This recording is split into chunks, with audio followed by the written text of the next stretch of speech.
Bon, mais écoutez, bonjour à toutes et tous. Ravi d'être là parmi vous aujourd'hui.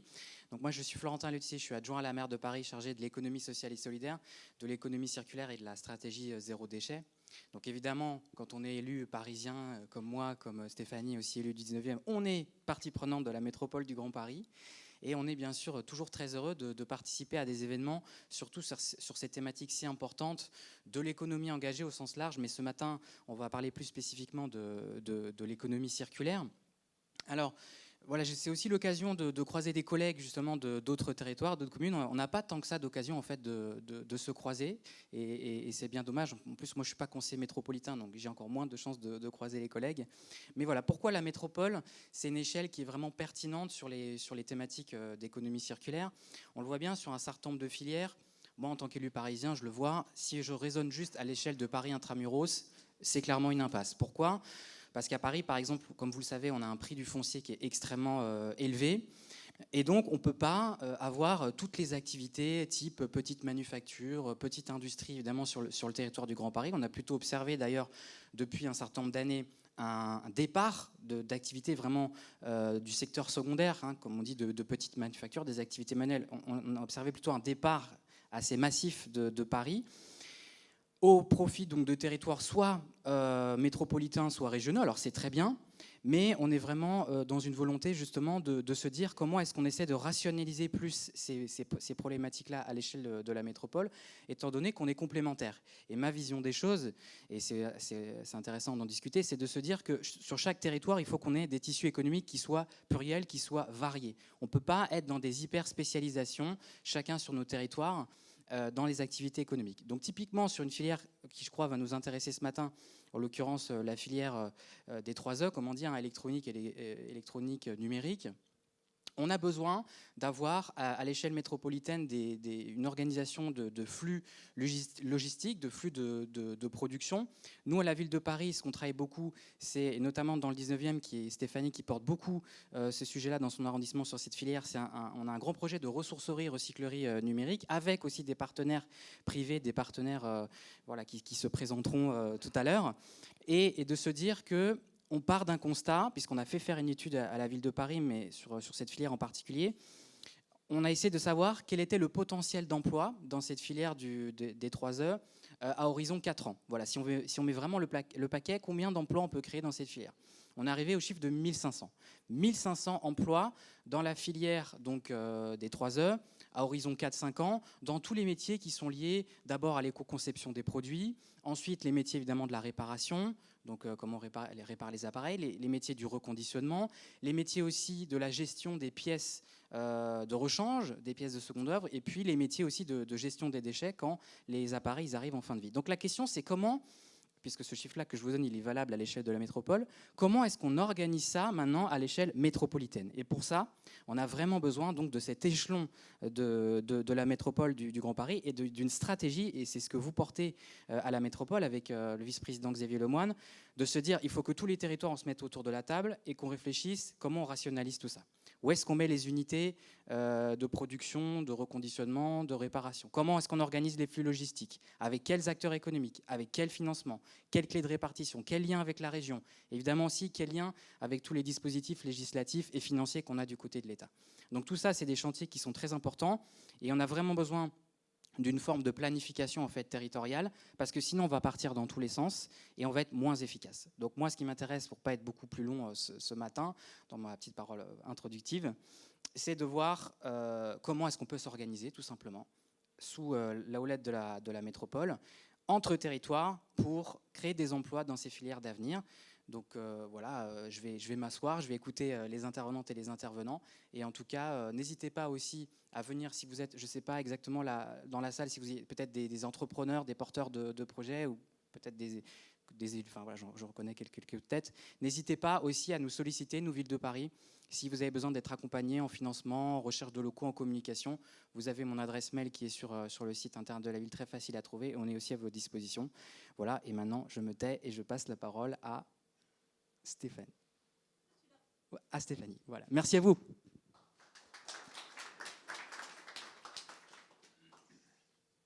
Alors bonjour à toutes et à tous. Donc effectivement, je suis Stéphanie Dembach, je suis l'adjointe au maire du 19e arrondissement et je suis en charge de l'ESS, de l'économie circulaire et du numérique. Et je suis très heureuse de vous accueillir dans le 19e arrondissement, au Cargo, qui est quand même un lieu emblématique de cet arrondissement, et puis plus particulièrement ici, parce qu'ici on est au sein d'un quartier circulaire, d'un tout nouveau quartier circulaire de Paris, le second. Et un quartier circulaire, c'est la mise en œuvre sur le terrain de la circularité. On a ici, et spécifiquement sur ce territoire, tout un vivier d'acteurs de l'économie circulaire, mais aussi beaucoup, vous l'avez peut-être vu en arrivant, d'acteurs de l'économie traditionnelle, beaucoup d'acteurs économiques. Et c'est aussi un quartier résidentiel où il y a des habitants. Et tout ça, tout cet écosystème fait qu'on va impulser, notamment donc avec la mairie du 19e et avec la ville de Paris, une dynamique pour que nos structures de l'économie circulaire créent des synergies et mettent en œuvre des projets très concrets au service des acteurs présents, donc les entreprises, les habitants. On va pouvoir développer notamment, alors ce n'est pas exhaustif, mais un travail autour de la consigne, un travail autour des biodéchets et un travail également autour de la récupération de mobilier et de matériaux de seconde œuvre, parce que je n'ai pas cité aussi dans le quartier élargi la Villette et les acteurs culturels qui sont là et qui aussi sont un gisement pour faire de la circularité. Donc c'est très à propos d'être ici aujourd'hui dans ce nouveau quartier circulaire et je suis très heureuse de vous y accueillir. Florentin l'a évoqué il y a quelques secondes, moi dans le 19e arrondissement j'ai un projet qui me tient beaucoup à cœur, c'est celui qu'on appelle la recyclerie du numérique. On pourrait plutôt appeler tiers-lieu numérique parce que recyclerie est un petit peu petit pour englober ce que sera ce lieu-là. C'est pareil, il va voir le jour à 2 pas d'ici, boulevard McDonald, donc on reste dans un quartier qui est vraiment très orienté sur ces thématiques. Et la recyclerie du numérique, c'est quelque chose que je porte avec des partenaires très importants, dont Ecoder, donc, que vous connaissez désormais, que vous avez vu ce matin, mais aussi Emmaüs Connect et bien entendu Florentin et la ville de Paris. Et c'est un projet qui me tient particulièrement à cœur parce que c'est un projet qui a un double enjeu. Alors bien entendu, il y a l'enjeu environnemental. C'est ce dont on parle aujourd'hui beaucoup autour de la circularité, c'est-à-dire que qui dit projet de recyclerie, dit exploitation d'un gisement, dit limitation de l'impact évidemment sur les ressources naturelles et notamment les matériaux rares, et dit également lutte contre finalement l'obsolescence programmée avec la partie reconditionnement de matériel, mais aussi à terme une vocation d'être même un repair café, c'est-à-dire de permettre à chacune et chacun de s'approprier les méthodes pour faire durer son propre matériel. Donc il y a cette vocation environnementale, mais il y a un enjeu fort aussi social sur cette recyclerie du numérique, de lutte contre les fractures numériques, que je dis bien au pluriel. Nous avons une fracture numérique dans l'accès au matériel et la vocation de cette recyclerie sera de doter en priorité à tarifs très sociaux les personnes en situation de précarité qui ont des difficultés à se fournir en matériel. C'est une réalité sur nos territoires. Lutte contre la fracture de l'usage dans l'usage du numérique. Et c'est là où Emmaüs Connect aura un rôle très important à jouer puisqu'il ne s'agit pas pour nous de simplement fournir du matériel à des populations qui en ont besoin, mais bien de les accompagner dans la façon de l'utiliser. Donc avec un gros rôle d'Emmaüs Connect en termes de formation et même d'accompagnement au fil de l'eau pour les populations qui en ont le plus besoin. Et puis bien sûr, vocation sociale avec l'insertion par l'emploi, avec Ecoder, qui a déjà déployé son modèle avec le succès qu'on connaît depuis 16 ou 17 ans, 18 ans, pardon, 18 ans maintenant, à 2 pas d'ici dans le 18e arrondissement, qui est, je pense, un exemple de ce qu'on peut faire en termes d'insertion par l'emploi, et qui viendra essaimer dans le 19e arrondissement, ici, dans ce tiers-lieu du numérique. Donc c'est un projet qui est important, qui est un projet de circularité, et on le voit assez vite quand on parle de circularité. En réalité, on parle aussi d'une dimension sociale, on parle aussi d'une dimension d'insertion par l'emploi.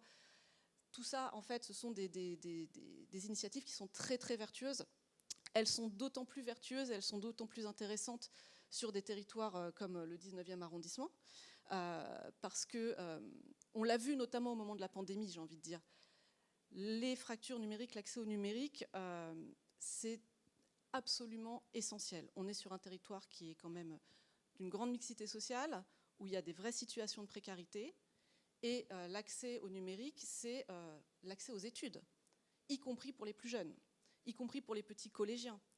Je ne parle même pas d'être de cours en distanciel, je parle d'utiliser son environnement numérique de travail.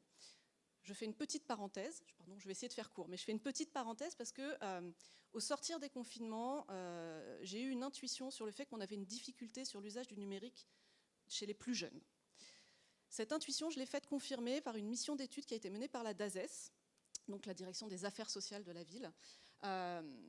Et effectivement, si nos petits collégiens sont de très bons consommateurs de numérique, sont très très forts pour utiliser des applications qui ont été pensées marketingement pour être très faciles à utiliser, pour être addictives, ils sont très forts pour ça. En revanche, quand on en vient à utiliser des fonctionnalités de base, faire un mail, mettre une pièce jointe, enregistrer un document avec le bon titre, bref, des choses qu'ils doivent savoir utiliser pour utiliser leurs environnements numériques de travail, on se heurte, et notamment dans les catégories les plus précaires de la population, à des très très grandes difficultés d'usage. Et donc, on a bien un enjeu, y compris en matière d'éducation, à accompagner l'ensemble des populations, les parents, les plus jeunes, à l'utilisation et à fournir du matériel. Je ne m'étendrai pas plus sur, évidemment, la nécessité du numérique dans l'accès à l'emploi. Chercher un emploi aujourd'hui sans Internet, sans utiliser le numérique, c'est compliqué. Sur, évidemment, le recours au droit. On sait que l'un des piliers majeurs du non-recours au droit est notamment une difficulté d'accès au numérique. Bref, pour tout ça, et parce que ce sont vraiment les choses que je souhaite porter dans mon action municipale, je porte ce projet qui, je pense, en tout cas, a l'ambition d'être une solution innovante et puis à l'image de notre arrondissement pour lutter contre ces fractures numériques.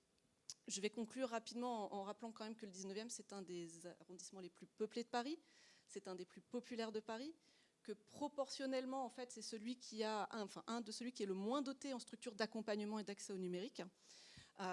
Et donc, on a des vrais enjeux de réduction des inégalités à aller vers ce type de projet. Et puis, au-delà de ça, très conjoncturellement, on voit aussi qu'on est dans une situation économique qui est compliquée, qu'on a des prix qui augmentent, etc. Enfin, je ne vous fais pas le chapitre là-dessus, mais c'est l'occasion de démontrer que la circularité, en fait, est une solution aussi. Parce que la circularité, c'est une façon de faire de la sobriété, pardon, j'emploie des mots un petit peu convenus, mais de faire de la sobriété tout en finalement gardant un niveau de service. Quand on répare un téléphone, on garde son téléphone et on n'en paye pas un nouveau. Enfin, je veux dire, c'est quand même assez concret. Et donc, je crois vraiment que ce territoire du 19e se prête bien à ces initiatives et que c'est des endroits où on a le plus à perdre à ne rien faire et finalement le plus à gagner à démontrer que progrès social et ambition écologique vont de pair. Voilà, donc je suis très heureuse et je suis très heureuse de vous accueillir ici aujourd'hui. Merci. Bonjour à tous, Stéphanie Morisset, Métropole du Grand Paris. J'invite Monsieur Digalo, adjoint au maire de Montreuil, en charge de la ville zéro déchet, à l'économie circulaire, à la propreté et au composteur collectif. Merci beaucoup d'être avec nous. Je pense que le micro de bande est allumé. Merci. Luc Digalo, bonjour, on est ravis de vous accueillir aujourd'hui. Vous vouliez nous parler d'une initiative de rétrofit. Donc on est dans la journée réparation, reconditionnement, réemploi de Grand Paris circulaire et Montreuil a mis en place une initiative très intéressante. Oui, effectivement. Alors, je vais commencer par présenter ce que c'est le rétrofit. Effectivement, ça consiste à prendre un véhicule qui est pas trop neuf, mais pas trop usé non plus, et d'enlever le moteur thermique pour lui installer un moteur électrique à la place. C'est quelque chose qui est assez intéressant. On peut le faire depuis... en fait, ça prend son essor en ce moment, parce que c'est un décret de mars 2020 où on a permis... C'est pas une idée complètement nouvelle de faire du rétrofit. On le faisait pour des véhicules de collection. Et en mars 2020, un décret a permis de le faire de manière un peu plus industrielle. On a homologué, en fait, non pas le véhicule, on n'homologue pas le véhicule qu'on transforme, qui serait parfois un véhicule de collection, mais on homologue le process. Et donc, on peut faire des transformations en série de véhicules.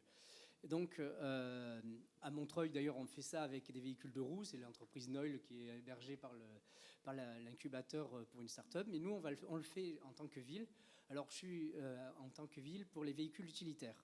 Il faut savoir qu'un véhicule utilitaire neuf électrique, c'est entre 45 000 et 55 000 euros.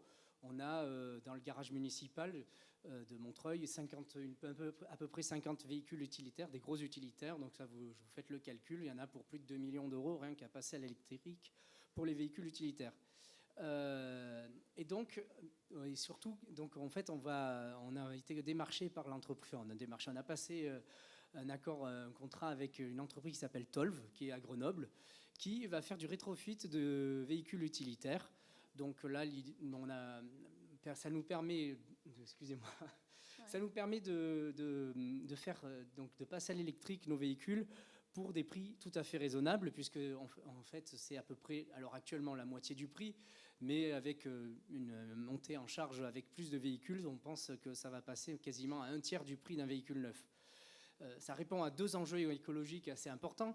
C'est que tout d'abord, on a un enjeu, comme on en entend parler depuis encore maintenant cet été en particulier, mais depuis quelques années maintenant, c'est le réchauffement climatique. Il faut qu'on réduise nos émissions de gaz à effet de serre.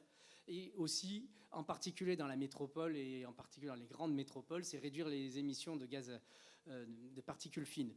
Donc en passant à l'électrique, on répond à cet enjeu-là de réduire nos gaz à effet de serre et les émissions de particules fines. Ça rentre d'ailleurs, on est ici, et c'est pas un hasard, dans la métropole, ça rentre dans le cadre réglementaire de la ZFE, la zone à faible émission, qui contraint en fait le passage à l'électrique, en tout cas à des véhicules propres pour les véhicules les plus anciens. Et ça répond aussi à un autre enjeu écologique en faisant ça, c'est qu'on donne une seconde vie à des véhicules qui sont en relativement bon état. C'est le cas en particulier des véhicules de la ville, puisque c'est des véhicules qui font assez peu de kilomètres, qui sont assez bien entretenus par le garage. Donc ils peuvent faire encore beaucoup de kilomètres après quelques années d'utilisation. Donc c'est tout l'intérêt, c'est qu'on puisse enlever juste le moteur électrique, garder le châssis, garder toute la mécanique qui est encore valable, la carrosserie, et mettre un moteur électrique à la place. C'est d'autant plus, on parle d'économie circulaire, un enjeu d'économie circulaire, puisqu'on récupère le moteur thermique, on récupère tout ce qui est démonté pour le réutiliser en pièces détachées si on en a besoin pour les véhicules qui sont parfois peut-être un peu anciens. Donc on épargne entre guillemets des matières premières, des matières qu'on épuise sur notre planète pour fabriquer des véhicules neufs. Là on fabrique juste les batteries et le moteur électrique pour remplacer le moteur thermique. J'espère que ça a été assez clair. Quel conseil donneriez-vous à une collectivité? On a beaucoup de collectivités dans la salle aujourd'hui, collectivités métropolitaines notamment, qui souhaiteraient mettre en place une initiative de reconversion de leur flotte thermique en électrique. Je suppose au passage que vos véhicules, du coup, ne font pas la queue en ce moment aux stations essence. Alors, nos véhicules, les véhicules électriques, effectivement, on a aussi pas mal de véhicules neufs électriques, mais plutôt des véhicules légers. Alors, c'est vrai que le conseil que je donnerais, c'est qu'on est quand même dans une phase assez nouvelle. Nous, en particulier, on n'a pas eu besoin de passer par des appels d'offres parce qu'on est sur un marché d'innovation. Les montants sont relativement faibles. Bon, on est quand même autour de 25 000 €, mais on n'a pas besoin de faire d'appels d'offres. L'enjeu, je pense, c'est qu'effectivement, il faut peut-être se regrouper. C'est peut-être un travail à faire avec la métropole pour faire des achats groupés, pour permettre notamment de faire des économies, mais aussi donner un essor à cette filière qui permettra de se développer parce que voilà, ça permet de réduire la consommation des matières premières. Donc voilà, pour l'instant, c'est assez nouveau. Ça fait quand même un peu plus d'1 an et demi qu'on a passé un contrat avec Tolv. Sauf que il y a eu tout un écueil à passer. On a essuyé les plâtres, pour dire les choses. Il a fallu qu'ils fassent de l'innovation, qu'ils essayent de passer toutes les démarches administratives. Il y a eu pas mal de freins administratifs pour l'homologation. Et ça fait à peu près 1 mois maintenant qu'on a reçu le premier véhicule. Donc j'ai pas encore beaucoup de recul. On est relativement satisfait pour l'instant avec ce véhicule. L'idée, c'est que si ça fonctionne bien, on a déjà prévu d'en acheter un deuxième. Avec donc là notre marché avec le contrat qu'on a passé avec Tolv, on avait passé une option pour un deuxième. Effectivement, l'enjeu c'est de se regrouper et de le rencontrer effectivement Tolv aussi pour voir qu'est-ce qu'il propose comme solution, puisqu'il n'y a quand même que 2 modèles pour l'instant, c'est le Renault Master et le Renault Trafic qu'ils transforment, mais voilà, il faut voir avec eux si ça correspond à vos modèles dans vos garages. Merci beaucoup. Donc un petit appel aux communes et aux territoires de la salle. La métropole peut vous aider à cofinancer le rétrofit avec le programme Innover dans la ville. N'hésitez pas à venir me voir après si vous voulez en savoir plus. Est-ce que vous voulez revenir sur un des points opérationnels qui vous a posé problème et pour éviter une collectivité de refaire le même, tomber dans le même écueil? Non, alors là, bon. Je pense que nous, on a essuyé les plâtres. Je pense que Tolv a découvert aussi ce que c'est travailler avec des collectivités, parce que effectivement, nous, on a des problématiques de contraintes budgétaires où c'est des budgets qui sont votés une fois l'année. Ils nous ont démarché pile au milieu d'année où on avait déjà notre budget. On pouvait pas. Bon, même si 25 000 €, c'est pas forcément énorme pour certaines collectivités, ça doit quand même être mis. Voté, et donc ils ont dû attendre le vote du budget. Et donc bon, là c'est plutôt eux qui ont eu cette difficulté. Nous, on était plutôt dans l'attente de pouvoir recevoir notre premier véhicule. Mais, voilà. Sinon, il y a la difficulté, c'est, je pense aussi, l'enjeu maintenant, c'est alors le véhicule qu'ils ont transformé, c'est à Grenoble, donc il y a un petit peu un petit écueil, c'est que c'est pas logique d'envoyer notre véhicule à Grenoble pour le transformer. C'est tout. Bon, je fais un rappel du pied, c'est de faire effectivement des commandes groupées pour qu'ils lancent un atelier de transformation en région parisienne, et donc qu'on puisse effectivement transformer nos véhicules en région parisienne. Localement, super. Voilà, effectivement, doublement circulaire local. Parfait, merci beaucoup. Et si vous voulez rajouter un point, non? Très bien. Voilà, en tout cas, pour l'instant, ça donne satisfaction. Peut-être quand même, oui, pardon, je relance les choses, excusez-moi, mais non, voilà, et on est sur des autonomies aussi qui sont plus faibles que des véhicules électriques neufs, mais bon, je pense que quand on peut faire 250 km, à peu près 200 km avec les véhicules transformés, c'est largement suffisant comme autonomie dans nos collectivités. Voilà, ça peut être un peu surprenant au départ. Moi, quand on m'a donné ça, je me suis dit mince, mais on va pas pouvoir faire grand-chose. Mais en réalité, si un véhicule fait 100 km, alors peut-être à Paris, vous en faites peut-être un peu plus. Je sais pas si les véhicules traversent d'est en ouest ou de nord en sud, ou font le tour du périph'. Mais effectivement, 100 km, 200 km, c'est largement suffisant comme autonomie. Donc voilà, il n'y a pas trop de difficultés là-dessus. Superbe, merci beaucoup. Eh bien, longue vie aux véhicules de Montreuil. Ben oui. Puis j'espère qu'il y aura d'autres modèles qui arriveront sur d'autres types de véhicules. Superbe, merci beaucoup, Monsieur Digalo.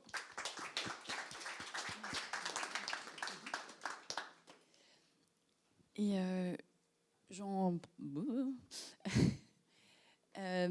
je me dois d'excuser Xavier Lemoine, vice-président à l'économie circulaire, sociale et solidaire et collaborative à la métropole, qui est retenu par ses obligations de maire à Montfermeil pour une signature. Donc il est vraiment désolé de ne pas pouvoir être là avec vous aujourd'hui. Mais il m'a demandé de vous dire quelques mots de la stratégie économie circulaire et solidaire qu'on a fait voter le 1er juillet, qui a notamment trois axes sectoriels: BTP, alimentation, réparation, reconditionnement, réemploi. Et c'est un appel en fait aux structures de la salle et aux communes et aux territoires dans la salle. Si vous avez des initiatives en la matière, n'hésitez pas à venir nous voir, moi-même ou ma collègue Annabelle, pour en parler à l'issue de la séance.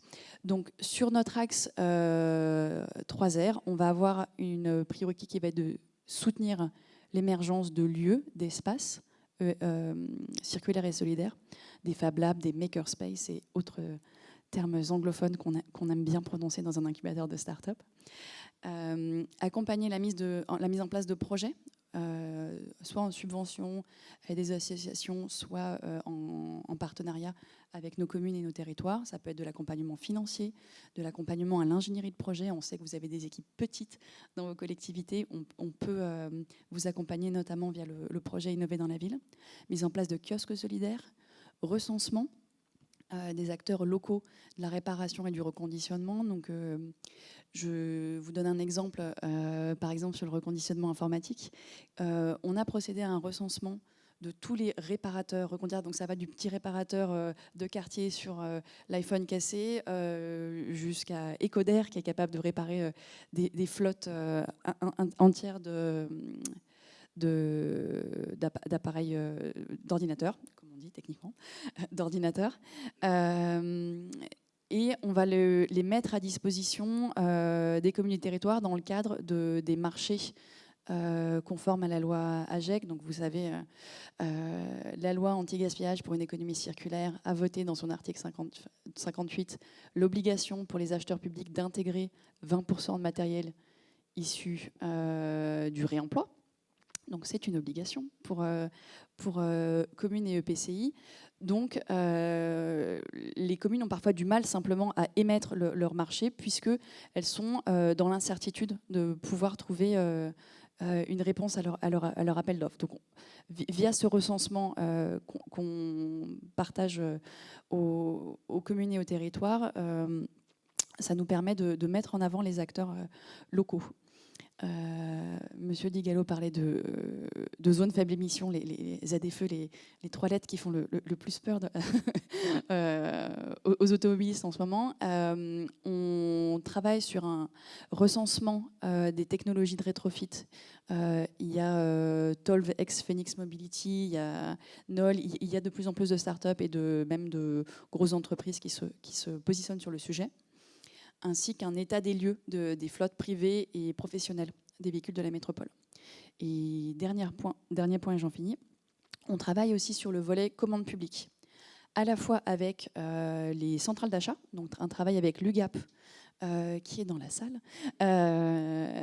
avec l'UGAP et avec le CIPEREC, avec qui on vient de faire voter une convention pour l'intégration et la meilleure identification de solutions conformes à l'article 58, donc compatibles réparation-reconditionnement, dans leur catalogue.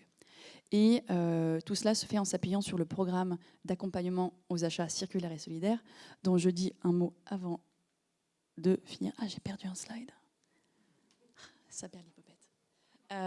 De tête. Alors, le programme d'accompagnement aux achats circulaires et solidaires, c'est un projet qui est porté par la Métropole du Grand Paris, l'Observatoire des achats responsables, l'Institut national de l'économie circulaire et les canaux qui sont dans la salle aussi. L'idée, c'est d'accompagner les acheteurs publics, privés. C'est ouvert, les modules qui sont accessibles en ligne sont ouverts à tous les acheteurs publics. Donc on accompagne Bayonne, Pau, c'est la métropole très élargie, à intégrer l'économie circulaire et solidaire dans leur marché. Ça passe par des webinaires, ça passe par des pré-rédactions de clauses pour intégration dans les SSTP, quand les acheteurs sont en panne d'inspiration mais qui veulent faire un geste en faveur de l'économie circulaire et solidaire. Ça passe par des modules de micro-apprentissage en ligne pour vraiment faciliter la sensibilisation et l'intégration de ces problématiques dans les marchés. Ça passe par des conseils minutes. On a 1 heure de permanence le vendredi. Vous pouvez appeler si vous êtes acheteur pour aller dans le détail d'une clause particulière. Ça passe... donc ça, c'est sur le volet acheteur. Je vous mettrai en fin de session le QR code pour si vous souhaitez vous inscrire ou prendre plus de contacts sur le programme. À partir du 4e trimestre 2023-2022, on lance le symétrique pour les porteurs de solutions circulaires et solidaires. On sait qu'on a à peu près 1/3 de porteurs de solutions circulaires et solidaires dans la salle. On sait que parfois il y a l'envie d'aller vers les marchés publics, mais que c'est compliqué, on ne sait pas comment faire, il y a des appréhensions, etc. Donc on lance un accompagnement avec les canaux sur le même système, des webinaires, des heures de permanence et du micro-apprentissage. Et dernier point pour faire la transition avec Emmanuel et Hirschauer, on souhaite dupliquer une initiative lancée par Ecoder, un guide des bonnes pratiques à destination des acheteurs publics, dont Étienne nous dira quelques mots dans un instant, sur je veux rédiger un marché sur un sujet. Quels sont vous savez en fait, vous, acteurs de l'ESS, vous savez ce qu'il faut dire, ce qu'il ne faut pas dire quand vous voyez un marché, il y a des choses qui vous bloquent. C'est pas forcément facile à identifier, donc venez nous voir. on cherche à impulser dynamique sur tous les articles qui sont concernés par le décret du 3 mars 2021 sur les codes CPV qui sont concernés par cette obligation d'achat de réemploi ou d'intégration de matières recyclées. Et donc, j'invite Monsieur Hirschauer à nous rejoindre pour nous expliquer un petit peu cette initiative que vous avez lancée. Bonjour, bienvenue. Ça fonctionne, il faut... Ça fonctionne, très bien. Sur cette initiative de guide de bonnes pratiques à destination des acteurs publics. Donc les acteurs publics, je suppose que c'est une partie importante de vos clients Et donc vous avez décidé de les accompagner dans l'intégration de matériaux reconditionnés? Ouais, juste deux ou trois tout petits mots. Au moment où la loi AGEC est parue, puisque avec Coder est un acteur du reconditionnement informatique, j'ai essayé de comprendre quels étaient les enjeux. Les achats du secteur public au niveau informatique, matériel informatique, chaque année en France, c'est 1 milliard d'euros. Bien. Donc 20%, c'est pas très compliqué, ça fait 200 millions. Et lorsque j'additionne le chiffre d'affaires de tous mes concurrents en France, ça fait pas 200 millions. Ça fait moins de 200 millions. Et je rajoute tout ce qui est vendu par back market, je rajoute tout ce qui est vendu par tous les acteurs privés qui viennent rajouter à ces 200 millions. Bref, donc là, on est devant un enjeu qui est un enjeu pour nous de tout reconstruire, de tout réimaginer, de repartir d'une feuille, alors peut-être pas tout à fait blanche, mais là où on bricolait, il faut qu'on devienne industriellement responsable. Voilà. C'est le premier sujet. Puis il y a un deuxième tout petit truc qui m'est arrivé là. Il y a 15 jours, je suis appelé par la région Île-de-France. Alors c'est pas le grand, mais peu importe, c'est la région Île-de-France. Ils me disent voilà, je veux 150 000 ordinateurs reconditionnés. Moi, j'en fais 25 000 par an. Et pourtant, je suis l'un des gros acteurs. Il en voulait 150 000. Et je dis, comment vous dire je me suis gratté la tête et je me suis dit, mais comment on va faire? Voilà. Donc c'est vraiment, voilà, lorsqu'on fait un constat de base, et c'est sans doute le constat que vous faites vous, dans vos différentes... Voilà, on fait comment? C'est quoi le début? C'est quoi le milieu? C'est quoi la fin? On répond comment aux questions? Voilà. Et on est vraiment sur ces sujets-là, comprenant évidemment les enjeux qui sont les nôtres, et qui sont sans doute les vôtres, et qui accessoirement sont les enjeux de la planète. Accessoirement, tout petit détail, pour construire un ordinateur, qui soit un desktop ou un laptop, il faut 1 tonne d'eau, il faut 800 kilos de matières premières, dont 200 kilos de combustibles fossiles, pétrole, gaz, charbon, par ordinateur. J'ai rencontré la semaine dernière Lenovo, ils font 80 millions d'ordinateurs par an en France. Un truc de maboule, etc., etc. Bon, bref. Et donc, on s'est dit, OK, on arrête. Il faut qu'on réfléchisse différemment. Il faut qu'on sorte de la boîte dans laquelle on était initialement, où on bricolait, on faisait les choses aussi bien que possible, et on les faisait mais voilà, il faut sortir du truc, et puis il faut construire des choses différemment. Donc, ça nécessite énormément d'investissement, ça nécessite énormément de capacités financières pour réagir sur des modèles qui ne sont plus les mêmes que ceux qu'on avait jusque-là. Chez Coder, mais je parle des Coder parce que c'est le sujet que je connais, mais j'ai bien conscience que c'est pareil partout ailleurs. Sur 2021-2022, c'est 500 000 euros d'investissement uniquement sur l'outil industriel et sur ses pendants numériques, des process, etc. Donc c'est des investissements qui, à notre mesure, sont très importants. Et puis on s'est dit, on a en face de nous des gens, donc, par exemple, la région Île-de-France avec ses 150 000 ordinateurs reconditionnés, mais ils ne savent pas par quel bout le prendre. En fait, il y a bien la loi AGEC, il y a bien, OK, une fois qu'on est devant ça, on est un peu comme une poule devant un couteau, et on fait comment? Et on s'est dit, si on veut être intelligent, il faut dérouler quelles sont les différentes étapes. Et c'est pour ça qu'on a un peu un livre blanc, je ne sais pas comment, bref, peu importe, où on accompagne chacun des partenaires avec lesquels on travaille. Je sais que dans la salle, il y a la mairie de Champigny, donc on a en particulier travaillé avec la mairie de Champigny.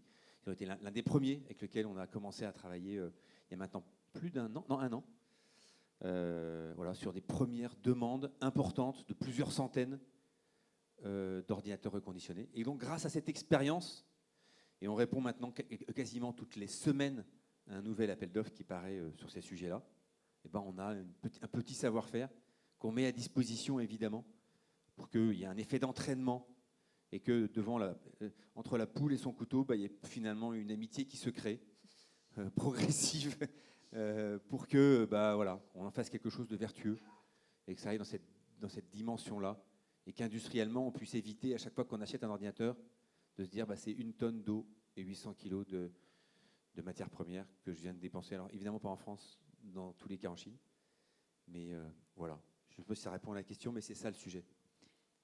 Merci pour cette contextualisation des enjeux. Et donc concrètement, pour les communes dans la salle, comment est-ce qu'elles peuvent écrire un marché public qui soit, alors pas Ecoder compatible, mais compatible avec les acteurs du reconditionné, plus largement? Alors, première chose, le problème des acteurs du reconditionné, il n'est pas de vendre. Le problème des acteurs du reconditionné, il est de sourcer et de produire. Okay. Donc il y a un premier sujet, c'est que lorsque vous achetez du matériel reconditionné, que vous vous dites ok, il me faut du matériel reconditionné parce que c'est la loi AGEC ou parce que c'est bon pour notre planète, le premier sujet, c'est qu'il va remplacer un autre matériel que vous avez acheté neuf il y a 3 ans, 4 ans, 5 ans, j'en sais rien, mais vous l'avez acheté. Il est à vous, enfin il est à la commune, voilà. Donc il y a un premier sujet, c'est moi ce qui m'intéresse, c'est comment est-ce que je source, comment est-ce que je fais rentrer du matériel cohérent qui peu ou prou va correspondre à ce que vous souhaitez, sauf qu'il a 3 ans d'ancienneté et qu'il faut sans doute le remettre un peu à flot. Premier sujet, donc le sourcing. Lorsqu'on monte un appel d'offres, vous avez en face de vous quelqu'un qui va se poser la première question, comment je source? Voilà. Et donc, il faut collaborer entre nous.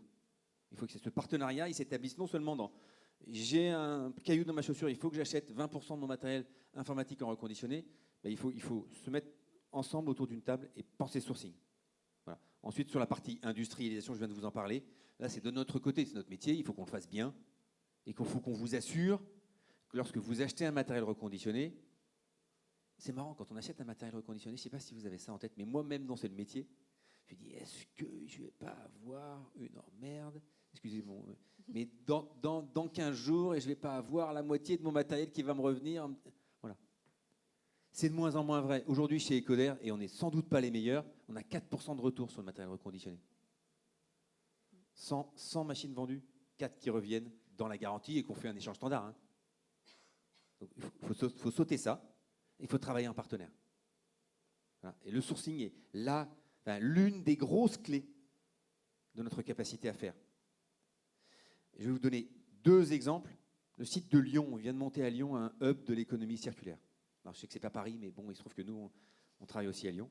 On n'a plus de problème de sourcing parce qu'on s'est doté de partenaires précis dans le sourcing. Il y a 15 personnes qui travaillent, ils font 1500 ordinateurs par mois.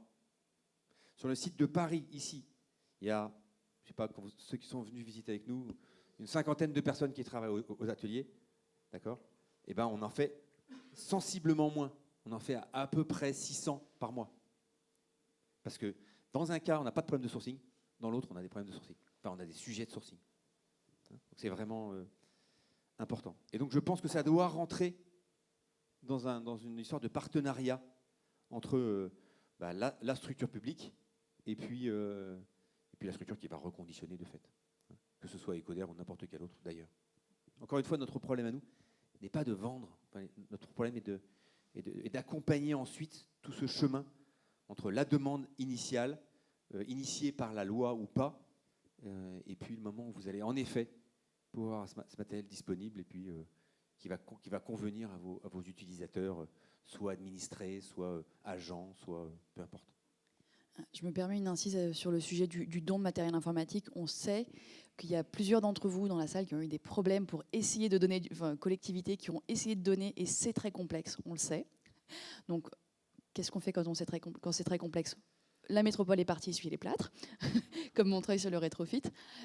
Donc oui, ça nous a demandé de passer par un vrai casse-tête avec la comptabilité, le juridique. Je pense que je suis blacklistée auprès de pas mal de mes collègues que j'ai sollicités pour vraiment sortir ce casse-tête, et c'était vraiment très compliqué. Donc la bonne nouvelle, c'est qu'on l'a fait pour vous. On est en train de le mettre en forme de manière sur une infographie. On va vous le partager pour que ce soit facile de donner du matériel informatique à des acteurs de votre territoire. Et donc ça reboucle avec le recensement des acteurs du reconditionné qu'on a conduit. Et pour les acheteurs qui souhaitent faire des matériels reconditionnés, vous mentionnez Champigny. On a le DSI de Champigny-sur-Marne qui est venu témoigner dans le cadre du programme achat sur son parcours. Il a dit du bien de notre partenariat ou pas? Bien sûr. Il a dit beaucoup de bien d'Ecoder. Un peu moins du code de marché public. Mais voilà, on est aussi là pour vous accompagner sur ce sujet. Est-ce que vous vouliez rajouter un point à destination des collectivités? Non, je suis très heureux d'être avec vous. Pour nous, c'est un enjeu majeur. Et j'observe, nous qui travaillons à la fois avec le domaine du grand public, parce qu'on est partenaire de Back Market, avec le domaine privé, parce que de fait, on vend aussi une partie de nos machines dans le domaine privé, dans les entreprises, des associations, des centres de formation, etc. On a un partenariat avec Simplon, par exemple, où on revend une bonne partie de notre matériel à Simplon. J'observe que les premiers à s'être mis en ordre de bataille, ou en tout cas qui font ce chemin-là, c'est quand même le secteur public, et qu'aujourd'hui on sent bien que c'est cette initiative de la loi AGEC que finalement il y a énormément de choses qui bougent et que les lignes elles bougent. Voilà, donc moi je trouve ça très enthousiasmant. Voilà. Et puis on attend évidemment beaucoup de retours de vos parts, et ce sera autant de succès qu'on pourra construire ensemble. Merci beaucoup. Et un grand merci de nous avoir accueillis ce matin. Peut-être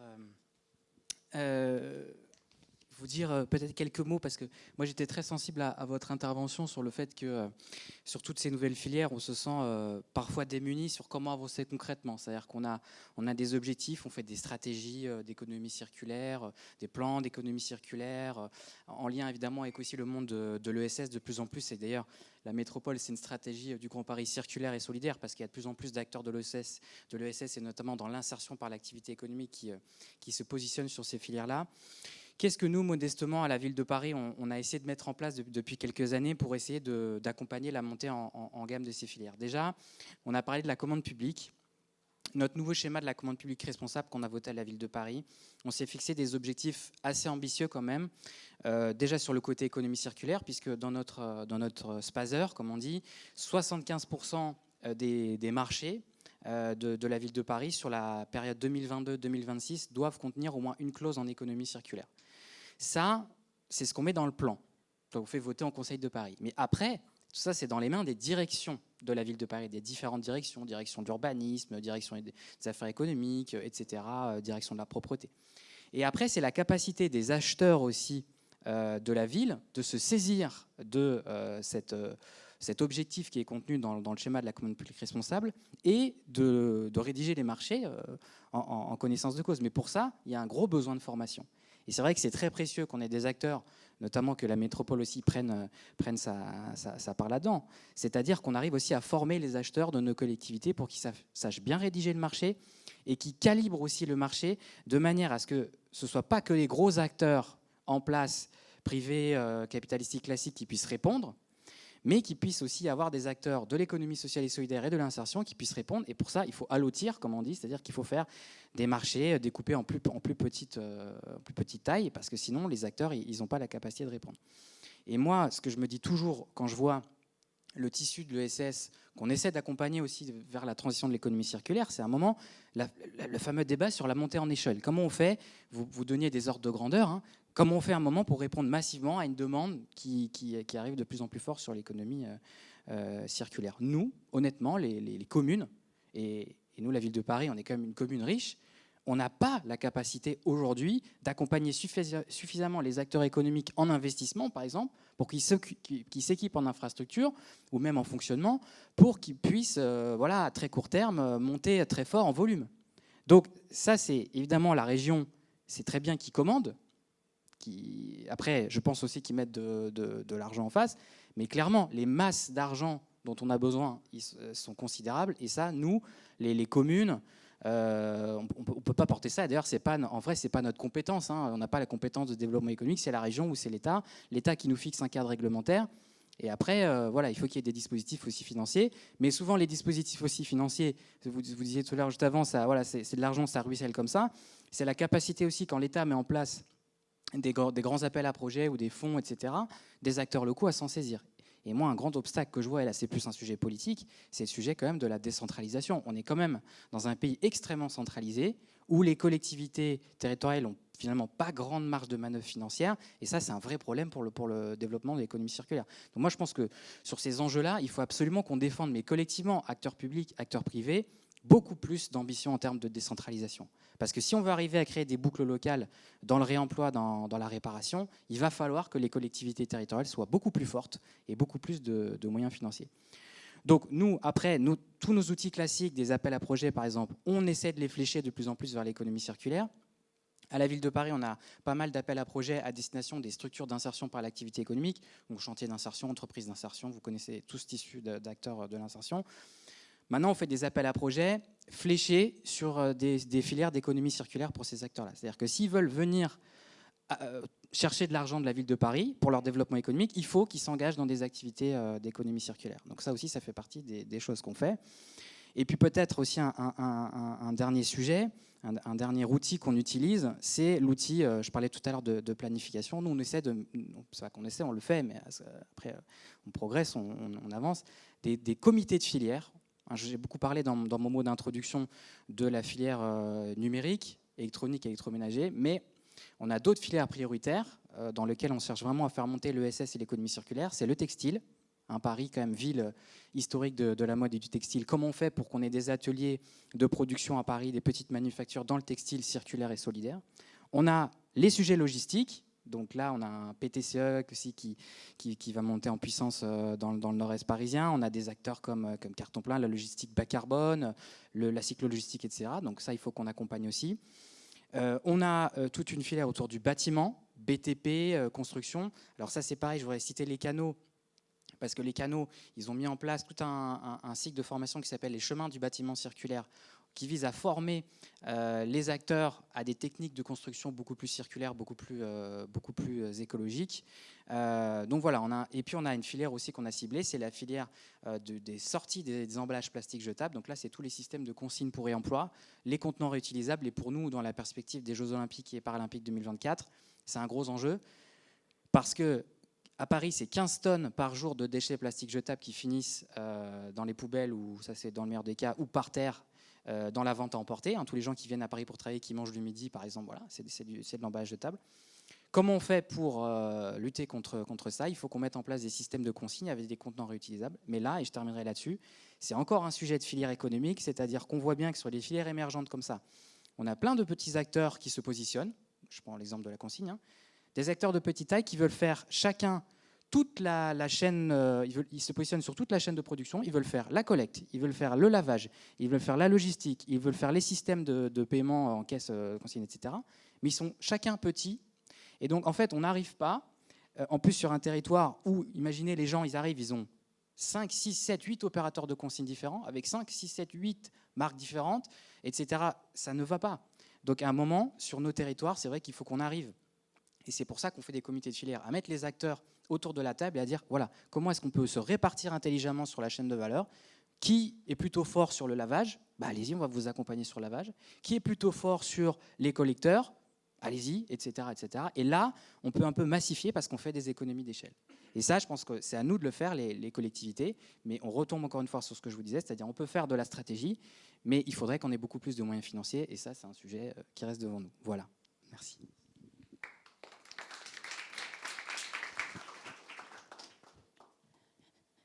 Merci beaucoup, monsieur Etissier.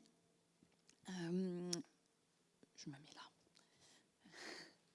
C'est le moment que vous attendiez tous, la table ronde. Je vais trop vite. Table ronde, initiative 3R au service de l'impact social. J'invite Odile Rosset de Carton Plein à nous rejoindre. Myriam Dauphin, d'études et chantiers, qui vient pour nous parler de Solecycle, ainsi que Monsieur Leduc de Réparseb. Donc Réparseb, qui, comme le logo l'indique, et je m'en suis rendu compte hier, est à la fois Seb et Ares. On dit Ares Seb Réparseb. Réparseb.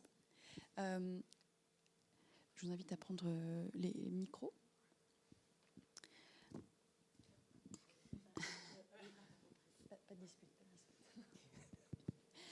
Odile Rosset, bonjour, merci beaucoup d'être là.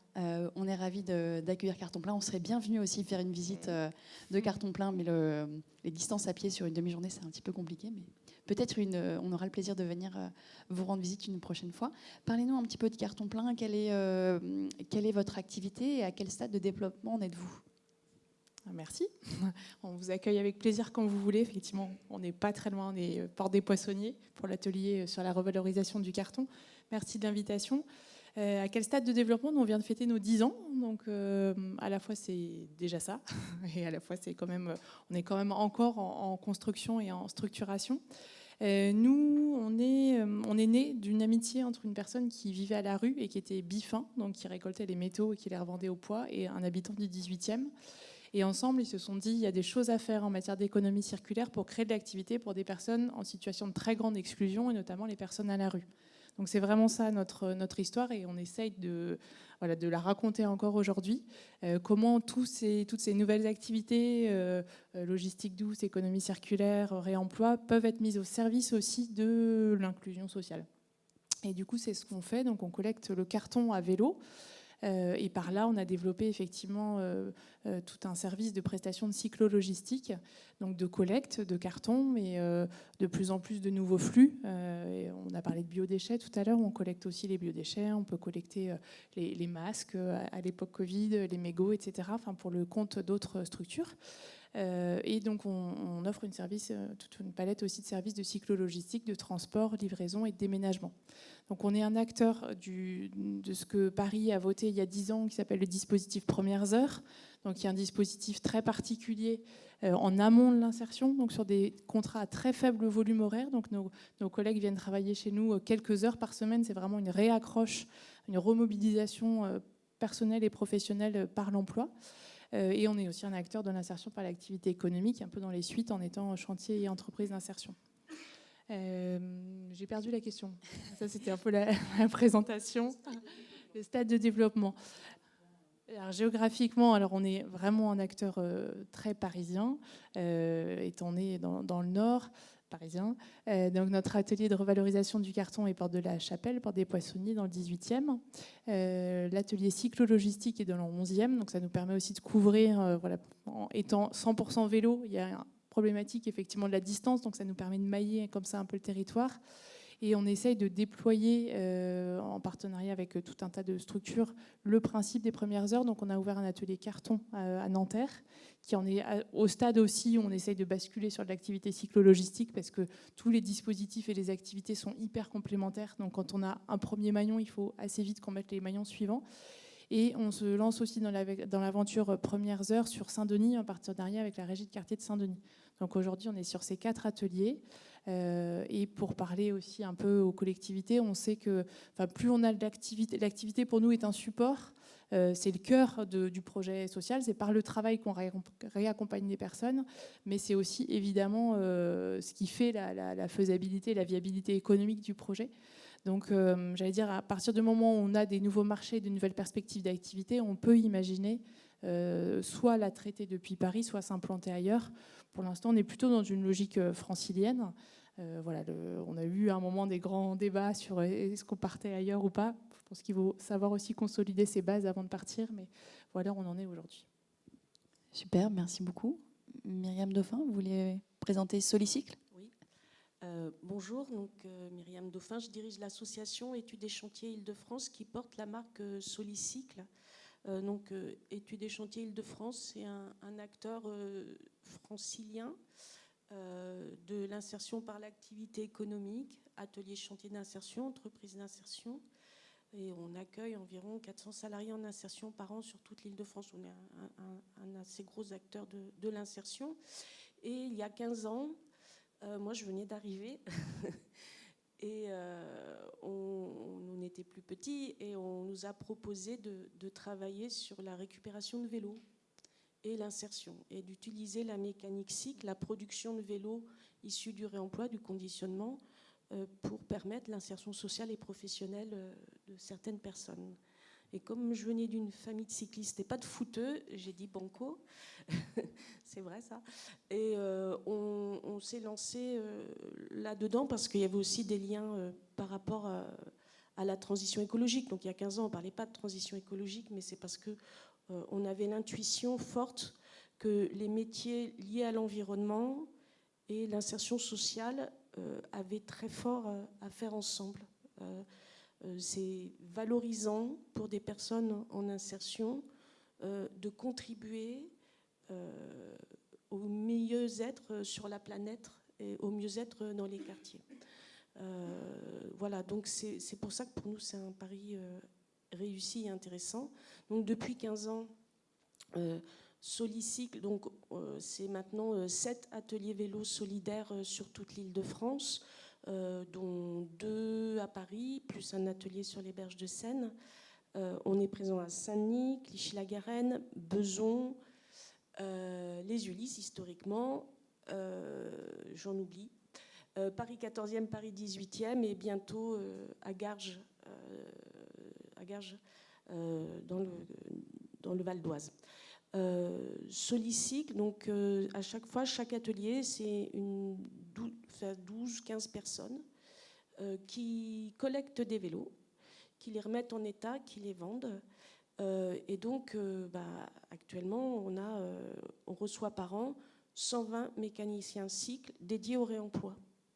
Donc, depuis qu'on existe, ça fait quelques milliers. Chaque atelier remet en état 350 vélos, c'est pas suffisant par an, mais ça représente quand même 35 tonnes de matière sourcée. Voilà.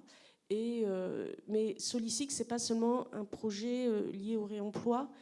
On a une approche systémique, mais j'entends parler que d'approche filière depuis le début, mais c'est comme ça qu'on travaille. La filière, elle n'est pas non plus seulement dans la production, elle est dans quel type de public on associe. C'est ça aussi l'approche.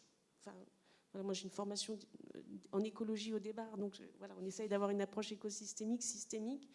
Et l'idée, c'est que nous, sur un atelier vélo, le modèle économique, il repose sur la vente de vélos, mais aussi sur la vente de prestations, d'animation, de réparation et d'autoréparation, dont un des clients, ce sont les collectivités territoriales, voilà, qui nous achètent des prestats d'animation. Mais on a aussi SNCF Voyageurs pour faire des actions en gare, et ça profite aux communes puisque ça rend un service à leur population, les bailleurs sociaux. Voilà, on est dans un écosystème où alors il y a des entreprises, tous les 15 jours, on va au siège de L'Oréal à Clichy pour faire des prestations de réparation. Donc, c'est soit aider les usagers à apprendre à réparer son vélo, soit réparer et faire de la maintenance de flotte. Par exemple, on fait des maintenances de flotte aussi pour les collectivités territoriales sur des vélos. Alors, sur les vélos assistance électrique, on travaille sur la partie mécanique, on n'est pas encore spécialisé sur les parties moteurs, mais pendant longtemps, on avait un marché avec la ville de Paris où on faisait la réparation, la maintenance des 1000 vélos de la direction des affaires scolaires. Voilà, c'est des polices municipales qui nous confient leurs vélos à réparer. Donc le modèle, il repose en termes de services pour les collectivités. Il y a le service qu'on peut faire en termes de production, mais comme Odile, on est une structure d'insertion. Donc notre rôle aussi pour les collectivités territoriales, c'est offrir de l'emploi, de la qualification pour les publics des collectivités.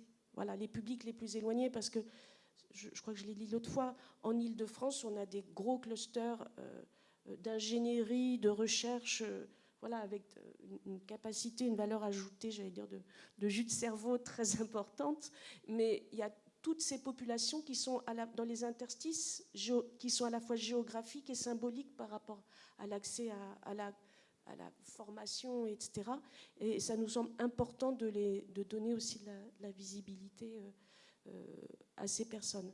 Voilà, donc ça, c'est une partie du projet Solicycle, mais avec Odile, toujours une approche filière et j'allais dire systémique. Ça ne suffit pas de faire de la production. J'entendais Coder. D'abord, je vais parler de ça. Le sourcing, on a aussi un problème d'accès à la matière première et qu'on nous donne un accès aux déchetteries privilégiées, qui sont souvent des équipements gérés par les collectivités territoriales. Faire en sorte que quand on accède à la déchetterie, les bons vélos ne soient pas déjà partis dans des filières un peu parallèles, parce que souvent, c'est ça le problème qu'on a, c'est qu'on peut récupérer que les vélos qui ne sont pas forcément reconditionnables. Donc il y a des enjeux importants aussi de policer un peu les flux ainsi. Et puis, l'approche filière, pour nous, avec Odile, on a créé, c'est un projet en émergence, l'école des métiers du vélo du Grand Paris. Et l'idée, c'est de développer des formations liées à la mécanique cycle, à la cyclologistique, à la vélo-école. Les collectivités territoriales veulent mettre en place le savoir rouler. Il y a une formation, une ou deux en France, 2 instituts qui ne sont pas ici, qui forment des animateurs Voilà. Donc, nous, on essaiera de travailler là-dessus et de travailler sur les métiers du reconditionnement notamment. Voilà. On a mis en place une formation sur la cycle logistique qui est un peu en stand-by et sur la mécanique cycle et réemploi. Superbe, merci beaucoup. Et Réparseb, donc vous, que réparez-vous? Alors, donc d'abord merci pour l'invitation. On est une structure très très jeune comparée à ce qu'on a entendu ce matin. C'est un projet qui a été lancé en janvier 2021, donc il y a à peine 1 an et demi. Et on répare et on reconditionne du petit électroménager.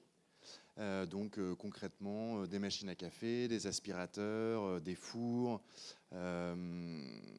des fers à repasser, tout ce qui est robot cuisinier, robot pâtissier. Et le projet, il est né, il a été porté par le groupe SEB avec une logique en fait de réparabilité qui est pensée depuis assez longtemps. Donc depuis la conception des produits, faire des produits qui soient réparables, 10 ans depuis 2015, 15 ans depuis l'année dernière. Et donc en fait ça veut dire que le produit il est conçu comme démontable. Donc au lieu de mettre des clips sur les assemblages plastiques, on met des vis. Du coup quand on veut réparer, reconditionner les produits, on ne les casse pas. On a un stock de pièces détachées disponibles, un réseau de fournisseurs de pièces détachées disponibles, de façon à pouvoir réparer et accéder aux pièces à des coûts raisonnables. On a une conception des produits avec des petits sous-ensembles, qui fait que ça ne coûte pas trop cher à remplacer et en termes de logistique à déplacer. On a accès à de la documentation technique, donc non seulement en libre service, des aides au démontage, des aides au remontage pour le grand public et pour les réparateurs. Et le dernier maillon de cette chaîne, c'est d'avoir un réseau de réparateurs de proximité pour en fait mailler le territoire et que en fait, le consommateur, ce soit vraiment simple pour lui d'aller faire réparer son produit. Et donc dans cette logique, ce qu'on voit au fur et à mesure des années, c'est que dans les grandes villes, avec les coûts de foncier dont parlait Florentin tout à l'heure, il y a de moins en moins de réparateurs dans les grandes villes parce que en fait, la rémunération de l'acte de réparation ne permet pas de couvrir les coûts de foncier, le coût d'embauche de techniciens réparateurs. Comme il n'y en a plus, ils sont très demandés aujourd'hui, du coup ils coûtent très cher à embaucher. Et donc en fait, il y a de moins en moins de réparateurs dans les villes. Et très concrètement, pour le groupe SEB, dans Paris, il n'y a plus de réparateurs. Donc en fait, on est le seul réparateur dans Paris. Et il y en a 4 ou 5 dans la métropole. Mais du coup, il y a un vrai enjeu avec 30% de la population française dans la métropole de pouvoir avoir accès en fait, à de la réparation de proximité. Donc le constat, il est parti de ça. Et l'autre partie, c'était il y a un très grand nombre de produits dans l'industrie qui partent en déchets. De bonne qualité, de moins bonne qualité. Aujourd'hui, il y a une nécessité de voilà, comment penser le reconditionnement et comment intégrer dans les filières industrielles en fait, de la reverse logistique où on récupère des produits qui partent en déchets pour les reconditionner, les remettre en état et leur redonner de la valeur. Et au vu de l'augmentation des coûts de transport, l'augmentation des coûts de matières premières, de l'inflation, c'est vraiment le sens de l'histoire que de mettre ça en place. Et donc le groupe SEB s'est rapproché de la ville de Paris en 2015 avec ce projet en disant voilà, nous on voudrait lancer un projet, on ne sait pas trop ce qu'on voudrait faire, on ne sait pas trop où on voudrait le faire, voilà, qu'est-ce que vous en pensez, comment est-ce que vous pouvez nous aider? Et donc du coup il y a cet échange avec la ville de Paris pendant 3 ans en fait, pour mûrir le projet, trouver un local avec une devanture pour pouvoir avoir accès à un magasin où les gens puissent aussi venir déposer leurs produits à réparer. Et ensuite, la ville de Paris a été moteur pour financer les travaux de réaménagement du local qu'on a trouvé dans le 18e. On est porte de la Chapelle, on est vraiment voisins avec Odile. Voilà, pour réhabiliter le local qui avait été abandonné pendant plusieurs années et en faire un espace de reconditionnement et de réparation. Et au fur et à mesure du projet, le développement de cette envie, le groupe SEB s'est posé la question comment structurer le reconditionnement.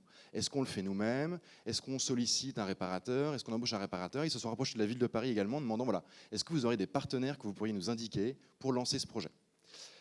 Et la ville de Paris a orienté vers l'ESS en disant voilà, on pense que c'est un projet qui peut tout à fait faire sens en termes de support d'insertion, parce que c'est un métier en très forte tension, c'est un métier excessivement valorisant pour de l'insertion, la réparation, c'est comme pour Solistic, comme pour Ecoder, voilà, on répare, on nous donne un produit cassé et on va le faire refonctionner. C'est comme nous, quand on change une ampoule chez nous, on est ravis, on est très content de notre exploit d'avoir changé une ampoule, c'est la même chose en fait, au quotidien, et c'est un formidable support pour regagner confiance et dignité en soi et finalement voilà, prendre confiance pour repartir vers un emploi le plus durable possible à la fin du parcours.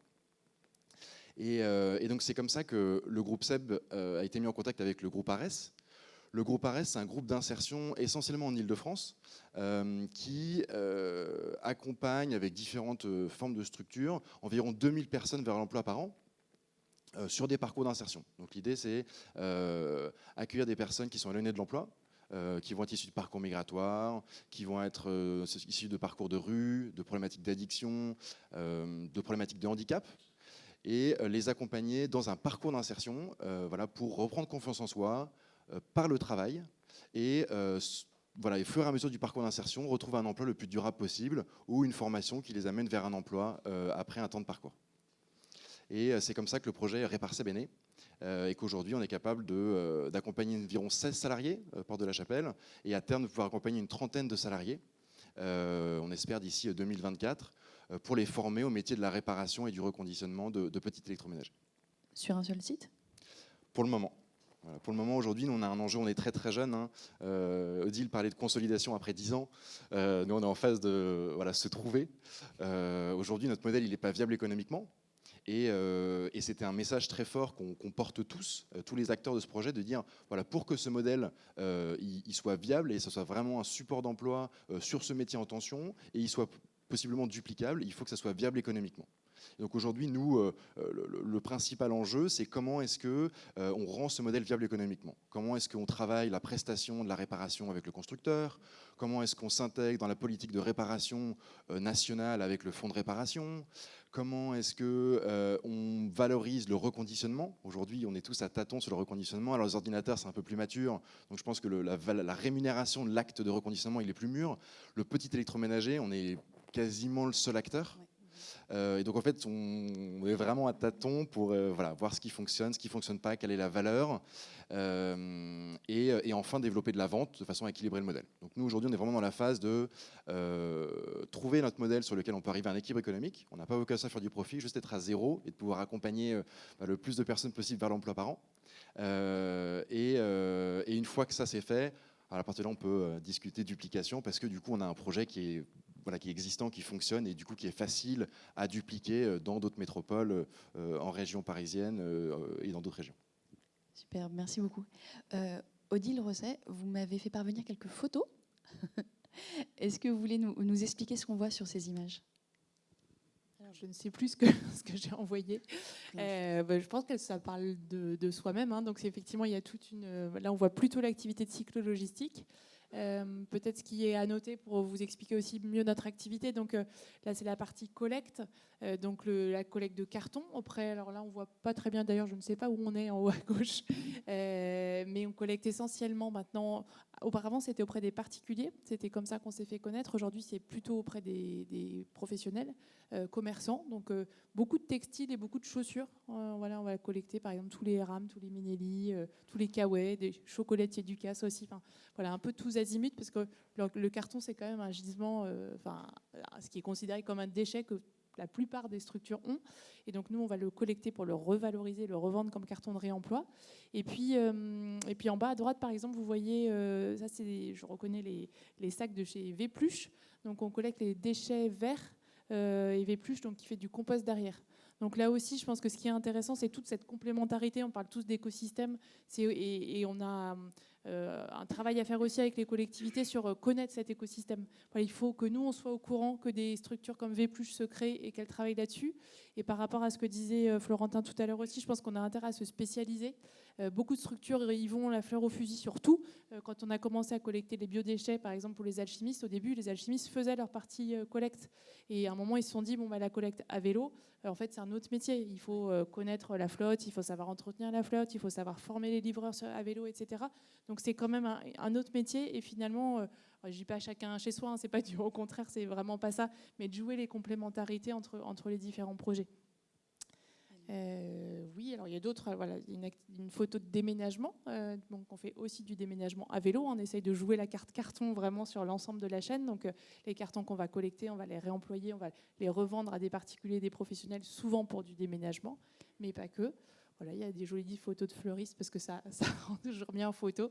Et puis vous avez aussi un peu voilà, les différents matériels qu'on utilise. Ça, Myriam parlait de la filière vélo tout à l'heure. Il y a quand même aussi tout un pan de recherche et développement sur la vélo logistique, y compris en termes de matériel. Donc les premières remorques qu'on voyait sur les photos sont des remorques un peu artisanales qu'on a faites faire avec des haillons, etc., pour essayer de travailler aussi la pénibilité et la qualité des bonnes conditions de travail. Aujourd'hui, il y a aussi ce stade d'industrialisation du vélo cargo qui est hyper utile. On a besoin aussi que derrière, ça suive en termes de maintenance, etc. Nous, c'est un enjeu de sécurité qui est évidemment majeur. On met des collègues sur ces vélos toute la journée, donc il faut que ça puisse être fiable. Et voilà. Donc juste, je sais qu'il y a des gens qui ont eu des doutes ou n'ont pas été sûrs de bien entendre. Vous faites des déménagements à vélo? On fait des déménagements à vélo, ouais, depuis 2017, particuliers ou professionnels. Donc typiquement le cargo, par exemple, pour être. Voilà, alors on est plutôt pertinent et efficace. Et là aussi, c'est bon pour nous dans nos travaux sur les modèles économiques de savoir là où on est le plus pertinent, parce que techniquement, on peut faire ce que vous voulez en termes de déménagement, à part une armoire normande ou un piano à queue. Mais sinon, voilà, globalement, canapé, machine à laver, etc. Tout ça, ça passe. Simplement, on va être dans une réponse économique intéressante sur des plus petits déménagements. Sur un plus gros déménagement, on va mettre plus de temps, on va mettre plein de vélos, là où un camion va être, en une demi-journée, va faire son affaire. Donc pour les particuliers, je vois jusqu'à 45 mètres carrés. On est vraiment, et sur Paris, là, c'est hyper... voilà, ça parle presque de soi-même. Souvent, les gens déménagent à 1 km de distance maximum en restant en général dans leur arrondissement où ils ont leurs habitudes. Donc là, la question du vélo, il y a beaucoup de Parisiens qui viennent nous voir en disant « je ne veux pas louer un camion pour ça, enfin, ça ne sert à rien, c'est pas... » Et puis, on a moins de problématiques de stationnement, etc. Et les entreprises aussi, on aime beaucoup déménager les entreprises. Et il y a plein de choses à faire en termes de prestations cyclologistiques, y compris avec les collectivités. On a un marché à bon de commande, par exemple, avec la ville de Paris sur la cyclologistique. On disait tout à l'heure qu'il fallait que tous les acteurs de la chaîne soient au courant. Effectivement, là, c'est ça le souci qu'on a. C'est aussi après les achats. Enfin, au niveau des achats, tout le monde a fait son travail. Il faut que les prescripteurs, ceux qui ont le besoin, connaissent aussi l'existence de ce marché et se l'approprient. Mais donc, effectivement, on peut aussi faire du déménagement. Merci beaucoup. Donc, quand on voit passer vos livreurs ou vos déménageurs à vélo, ça attire toujours l'œil. Le vélo, c'est vraiment un vecteur de lien social aussi, ça attire. Est-ce que vous voulez dire quelques mots sur l'impact de... Dans le partage, c'est très bien. Odile, alors oui, en fait, ce qu'on travaille à l'intérieur de nos ateliers vélo, c'est aussi la vélonomie, donc l'autonomie à vélo des habitants. C'est-à-dire que les habitants peuvent venir apprendre à réparer leur vélo. Donc, ce que je disais, soit on fait de la maintenance de flotte, soit on fait ce qu'on appelle l'autoréparation. Et donc, on a même créé un réseau des ateliers d'autoréparation parisiens. Voilà. Et donc ça, c'est important pour les habitants. Parce qu'on sait que ce qui va favoriser la mobilité à vélo, c'est que les gens sachent faire les menus réparations. Et puis tout le monde n'a pas un vélociste pour réparer son vélo à moins de 2 km, parce que c'est ça qui compte, les distances quand même. Et donc ça, c'est créateur de liens sociaux, parce que les habitants sont des adhérents de nos ateliers et investissent l'atelier, ont accès à des pièces d'occasion à prix libre pour réparer leur vélo, des pièces qui sont issues du démontage, je dis du déconditionnement des vélos qu'on a récupérés. Et ça crée des communautés finalement autour d'un atelier. Et puis il y a toujours un ou deux fondus de la petite reine qui investissent en tant que bénévoles l'atelier. Donc alors nous, tous nos ateliers sont installés en quartier politique de la ville. Dans les quartiers politiques de la ville, il y a plus d'obésité et moins de pratiques de vélo. Voilà. Il y a des enjeux de santé publique aussi à travers cela. Donc, et une fois de plus, pour moi, quand on parle d'approche filière, c'est vraiment une approche globale. Voilà. On est créateur d'emplois, on est créateur de liens sociaux. Et en termes de débouchés, on est sur la mécanique cycle, que je connais bien. On est sur un secteur d'extrême tension en Île-de-France. Oui. La semaine dernière, j'ai eu 5 sorties sur un de nos ateliers. Sur les 5 sorties, 3 ont un CDI chez 3 décathlons différents. Voilà. Les vélocistes les embauchent. La formation qu'on fait mécanicien cycle réemploi 80% des personnes filent en emploi aussitôt. Nous, on est partenaire avec Vélogique qui fait la maintenance de flotte des Véligo et des Vélib. Ils n'arrêtent pas de nous prendre des salariés en insertion et ils ont des gros besoins. Voilà. On n'arrive pas à chiffrer complètement les besoins, mais la métropole francilienne a des besoins énormes de mécaniciens cycles. Voilà. Et puis les métiers de l'avenir, quand même. Alors, je voulais juste dire quelque chose aussi sur... souvent, on imagine que ce qui est issu du réemploi, ça va coûter moins cher. Attention. Oui, on a accès à une matière première qu'on met à notre disposition gratuitement. Sauf que adapter, moi je parle du vélo, mais adapter une pièce d'un vélo moto-bécane sur un vélo Peugeot, ça demande du temps. C'est pas... Il y a un sujet sur la semi-industrialisation, et moi je suis très intéressée de mener une réflexion collective par rapport à ça. C'est qu'on peut standardiser le geste quand les flottes sont homogènes. Mais si on veut traiter tous les flux, toutes les sources de matière, ça demande du temps. Et ça demande du temps d'adaptation, d'innovation. Et je pense que l'économie circulaire, c'est intéressant parce qu'on va préserver les ressources. Penser que l'économie circulaire, c'est forcément moins cher, il faudra que la région paye bien les 150 000 ordinateurs. Je pense qu'il y a une vraie réflexion et nous, on en prend conscience parce qu'on se dit, pour produire un vélo issu du réemploi, bah oui, faut aller chercher, trouver la bonne pièce, avoir le stock. Et là, il y a des vrais enjeux aussi d'aménagement. Et je lance un message à la métropole. Je pense que mener une réflexion sur la semi-industrialisation de nos activités, il y a une partie qu'on ne pourra jamais industrialiser parce qu'on a des ressources disparates, mais il va y avoir demain des flottes homogènes qui vont arriver pour nous. Et je pense que si on menait une réflexion collective sur comment industrialiser, comment lever les fonds et trouver les lieux, je pense qu'il y a des enjeux métropolitains à ce sujet. Bien noté, merci beaucoup. La dernière question sera pour vous, Monsieur le Duc.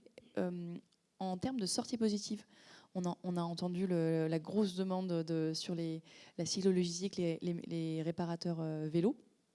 Et vous êtes une structure jeune, donc vous n'avez pas forcément un gros taux de sorties positives pour l'instant, mais dans l'idée, où iront vos employés en sortie de parcours d'insertion? Oui, alors, à date, il y a 3000 postes de techniciens réparateurs ouverts. Donc on en a à 30 par an, on a quelques années devant nous. Non, il y a une très très forte demande aujourd'hui chez Darty, chez Murphy, chez Whirlpool, chez Brandt, chez Samsung pour des techniciens réparateurs. Donc en termes de sortie, il y a énormément de possibilités. Ça, c'est en plus essentiellement en Ile-de-France. Et en plus de ça, une des idées aussi du projet que porte SEB, c'était aussi ils ont un réseau de réparateurs, ils ont 200 réparateurs en France. Et en fait, il y a un réseau qui date d'après-guerre, avec toute une génération qui est en train de partir à la retraite. Et comme il n'y a pas eu d'école de réparation pendant 30-40 ans, en fait, c'est des réparateurs qui ferment les uns après les autres, comme ça s'est passé à Paris, parce qu'en fait, il n'y a personne pour reprendre l'activité. Et du coup, nous, on a une vraie envie, et comme c'est un de nos partenaires dans le projet, de pouvoir avoir des salariés qui partent en région, chez des réparateurs, pour aussi alimenter ce réseau de 200 réparateurs en France. Et s'il y en a plus, c'est mieux. Ça permet de rapprocher le consommateur du réparateur et du coup d'inciter encore plus à l'acte de réparation. Donc voilà, nous, aujourd'hui, on a eu 2 sorties. Donc c'est très peu par rapport à l'historique, mais le premier, on l'a embauché chez nous. C'est pratique. Et le deuxième, aujourd'hui, il est en ce moment en entretien avec Murphy. En fait, ils font des formations qualifiantes pour en fait les embaucher en CDI. Donc, ils rentrent en alternance chez les réparateurs, ce qui permet de les former à leurs pratiques, à leurs outils, pour qu'ils continuent après en CDI chez eux. Superbe, merci beaucoup. Un grand merci à nos 3 intervenants. Minute pub de 30 secondes. De Solycycle. D'ateliers chantiers. Les ateliers chantiers d'insertion sont regroupés au sein d'un réseau national qui s'appelle Chantier École.